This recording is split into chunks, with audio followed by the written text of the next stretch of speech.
Utah school districts are about to lose a lot of money because that's been helping them out in these programs and with staffing as well. All of this since COVID. News specialist Lindsay Aerts joined us live right now. And Lindsay, where has this money been going? Yeah, Mike, so technology and student mental health and school ventilation, really where a large chunk of these funds have gone, all to mitigate learning loss because of the pandemic. Now, let me give you an example here in the Salt Lake district of how this money was used. Every kid who needs a computer in the district now has one, but going forward, the district will have to figure out how to pay for repairs or pay for new ones if they need it. Now, another example, the Salt Lake district has 8 behavioral specialists. Next year, they'll only be able to afford 4.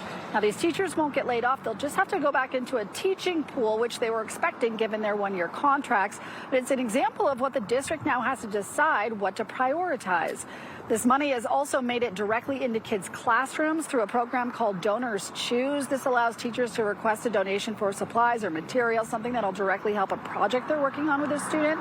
And so far, more than $12 million was spent there. Now, the Utah State Board of Education manages this money. Program specialist Jessica Kerr says she's hoping for a smooth landing when the money runs out.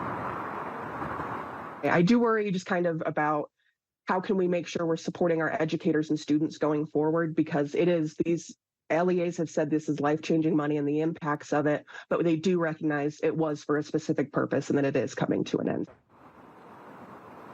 Now, schools, as I mentioned, also use this for better ventilation and HVAC system. That continues to provide benefits. CARE says that in the small rural district of San Pete, it's actually helped them have better air when there's wildfire smoke. Now, all told, over 3 rounds of Utah funding, Utah schools got $914 million. And again, only a small chunk of that left to spend before this September 30th deadline.